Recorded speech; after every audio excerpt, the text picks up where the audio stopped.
Ah. Bonjour les amis. Bienvenue dans cette nouvelle vidéo sur ma chaîne All in My Head pour le débrief. Pour le débrief de ce super match qui a eu lieu hier entre le Paris Saint-Germain et Lyon. Et quand je dis super match, c'est ironique.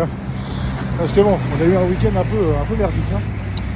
Entre le combat de boxe très terne d'Anthony Joshua contre Jermaine Franklin, on a eu hier encore une nouvelle purge de la part du Paris Saint-Germain. Parce que bon, après on sait plus quoi dire quoi. Contre Rennes c'était catastrophique, hier c'était catastrophique. Il y a des mecs qui marchent sur le terrain, il est payé 40 briques par an et puis les mecs ils en prennent pas une. Mais si, de toute façon il est plus là, il a gagné sa Coupe du Monde, maintenant c'est bon.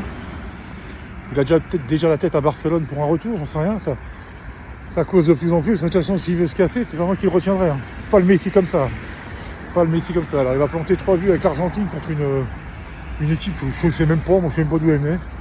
Alors s'il y a personne en face c'est bien, mais dès qu'il y a un peu de résistance, le mec touche plus un ballon. Un truc de fou. Le mec il arrive même plus à dribbler quoi. Alors on parle de Neymar, mais Messi c'est pas mieux quoi. Enfin de toute façon hier, à part Nuno Mendes, c'était catastrophique. Et peut-être Donnarumma qui en sort quand même quelques-unes. Mais il n'y a pas de quoi. Vraiment pas de quoi la ramener. Attends, faites le calcul. Il reste 9 journées, on n'a que 6 points d'avance. On bat à Nice et on reçoit Lens. Ce qui fait que si on perd les 2 prochains matchs et que Marseille derrière assure, eh ben on sera à pied. Il y aura juste le goal à virage qui pourrait nous sauver le cul. Alors après, évidemment, il y a d'autres matchs. Je ne dis pas qu'on va les perdre tous, mais ce qu'il y a, c'est que là, il faudra quand même se poser des sérieuses questions parce que le 11e titre, il est loin d'être dans la poche. Ça, c'est moi qui vous le dis. Il est très loin d'être dans la poche. Et puis de toute façon, je vais vous dire, si on ne gagne pas, c'est qu'on ne l'aura pas mérité, c'est tout, c'est qu'on aura joué comme des brels, comme dit mon père, des brels, tu vois. Il va avoir ses brels le dimanche au Péreux et tout, c'est cool, parce qu'il joue mieux que nous. Donc voilà. Donc un petit débrief comme ça, mais qu'est-ce que je peux analyser? Rien du tout. Lyon encore rate un penalty. Ils ont des occasions.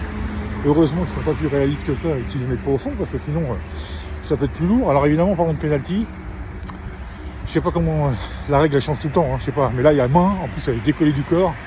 Il y a penalty pour Paris Saint-Germain, là c'est obligatoire. Je sais pas où ils ont vu qu'il n'y avait pas péno. Enfin bon, c'est pas ça qui fait que Paris a bien joué. Paris a joué comme des nuls.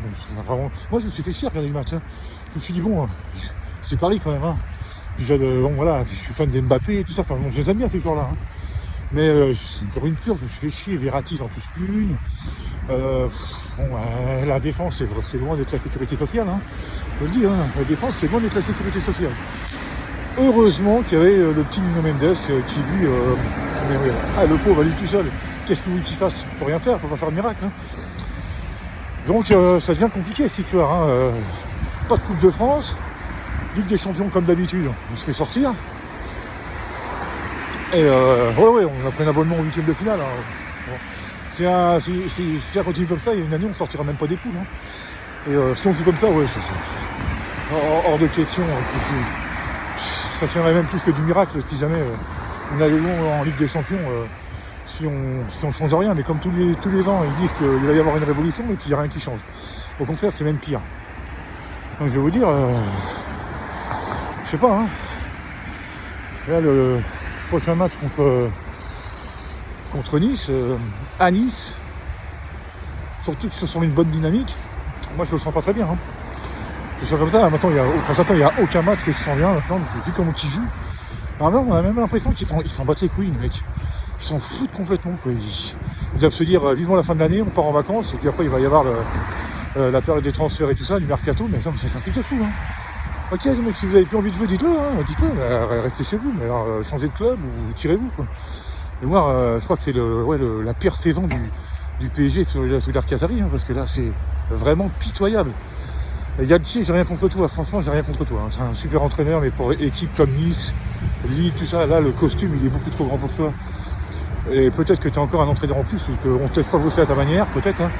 Peut-être que sûrement que tu n'es pas so fautif, à mon avis, ça vient d'au-dessus, puis Campos, c'est pas le Campos qu'on m'avait dit, ouais, le mec il va chercher des recrues à droite à gauche, j'avais déniché des pépites et tout. Bah ouais, ok, t'as déniché Mbappé à Monaco, ok, d'accord, ok. Et là, Ekitike, Renato Sanchez, l'ombre de lui-même, il était tellement bon quand il était à Lille. Mais là, puis en plus il est toujours blessé, donc ça n'aide pas. Mais là, Vitinha, il a fait 2-3 premiers mois assez bons. Puis là, plus rien, le mec, il n'arrive même pas à foutre un pied devant l'autre. Enfin bon, je vais pas débriefer sur tous les joueurs, hein. Ça vaut pas le coup. Ça fait déjà 5 minutes 30 que je parle de la purge d'hier, je pense que c'est amplement suffisant. Donc, écoutez, je vous souhaite à toutes et à tous une super journée.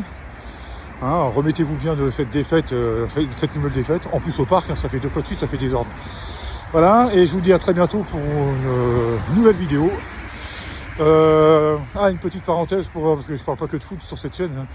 Le tennis, écoutez, Medvedev a bien réagi après sa finale perdue contre Alcaraz à Indian Wells. Très bon joueur, j'ai regardé un peu la finale et tout, très bon joueur. Sinner est très bon aussi.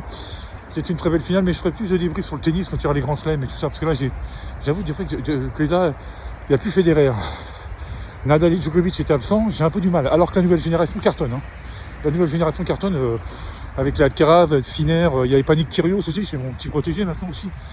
Donc bon voilà, ça manque un peu de saveur, mais ça promet pour les prochaines années. Mais c'est vrai que depuis qu'il n'y a plus Federer, Federer c'était le joueur. Enfin à mes yeux, hein, évidemment. Et ensuite, pour parler de MMA, il va y avoir le gros choc entre Izzy Adesanya et contre Pereira. La revanche. C'est le 4e combat, mais il y en a eu 2 au kickboxing, mais on s'en fout.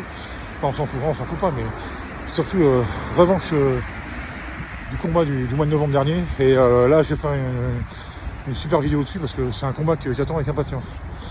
Donc voilà, ce coup-ci j'ai tout dit. Je vous souhaite une très bonne journée à toutes et à tous et je vous dis à très bientôt sur la chaîne All in My Head. Allez, bonne journée.